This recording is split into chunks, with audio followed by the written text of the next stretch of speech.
The following strategies are offered for enhancing attention and managing attention problems.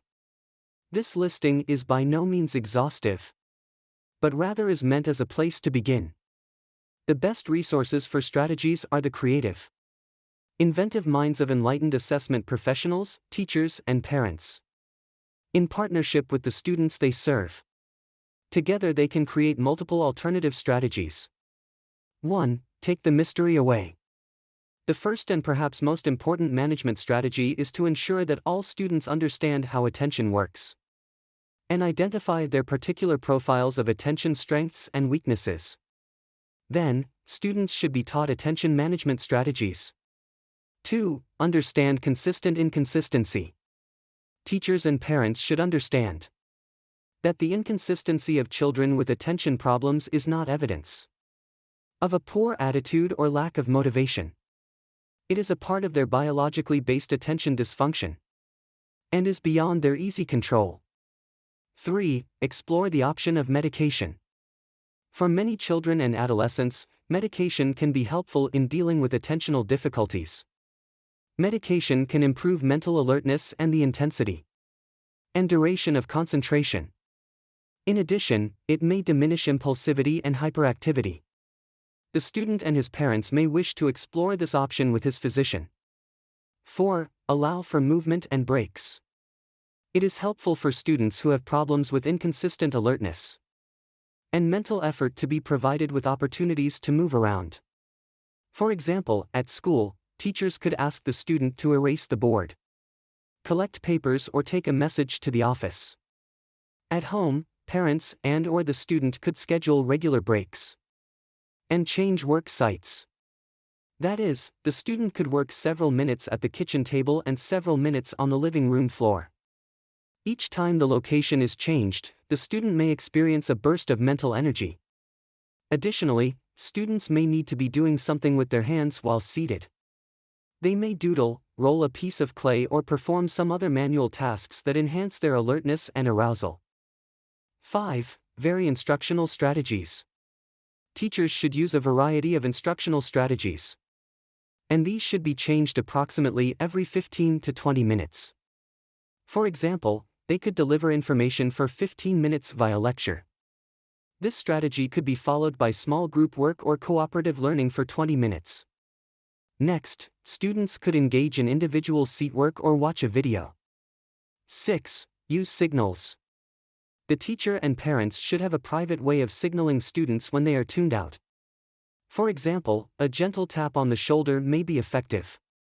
Also, the student's teachers and parents may need to signal him when something important is about to be stated. Looking right at him, his teacher or parent could say, "Now listen very carefully. I am about to give you important instructions about tomorrow's test." 7. Leverage interests. Attention is enhanced when interest is heightened. Thus, students should be encouraged to read, write, and talk about subjects in which they are interested. Additionally, students' attention is enhanced when information is personally relevant to them.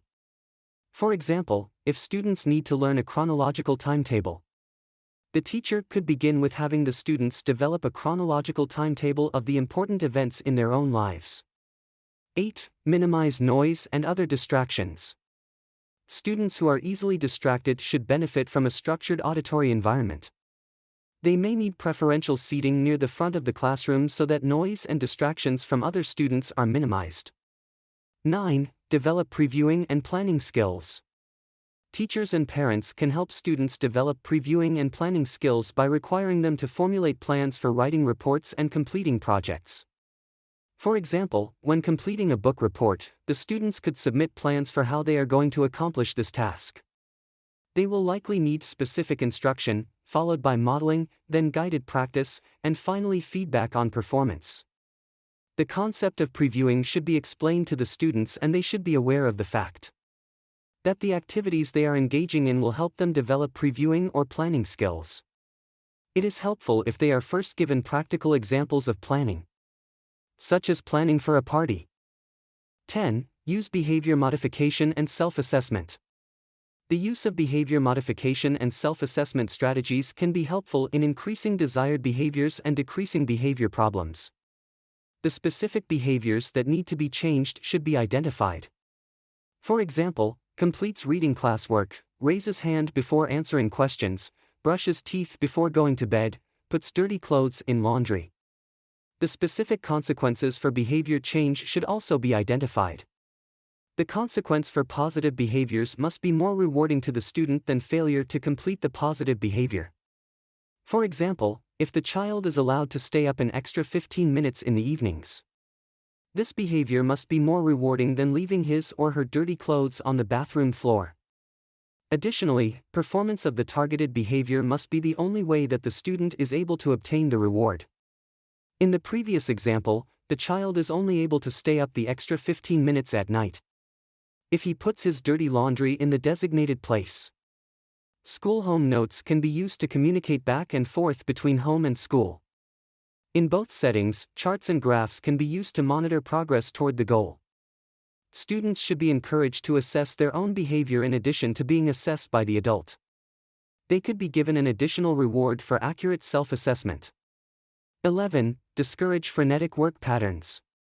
To help students refrain from rushing through their work, teachers and parents could avoid making statements such as, "You can go out to recess as soon as you finish your assignment," or "You can watch television when you finish your homework."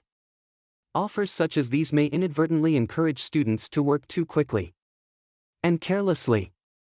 12. Get organized. A notebook with 3 sections labeled "Work to be completed," "Work completed," and "Work to be saved" may be used to help students organize their assignments. Color-coding notebooks for different subjects may also be helpful for organizing work. 13. Use daily planners. A student should use a structured daily planner to help him organize his assignments and activities.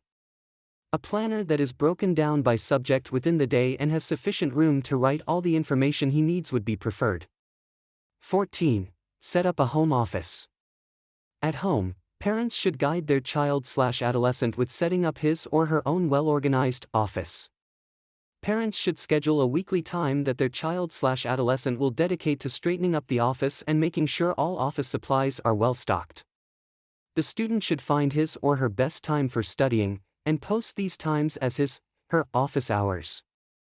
The student should also experiment with different kinds of background noise levels that work best for him/her when doing homework of studying. Some children or adolescents actually concentrate better in a noisy environment, or while listening to music, while others may need to use earplugs. 15. Allow time to wind down. Many students with attention problems have trouble falling asleep at night. It is helpful for them to have an established routine for going to bed at night. For example, they could read a book or have a book read to them. They can engage in stretching exercises before getting in bed. They could drink a glass of milk or hot chocolate prior to going to bed. They might also listen to quiet, easy music while falling asleep. White noise, such as a fan, may also be helpful in facilitating sleep.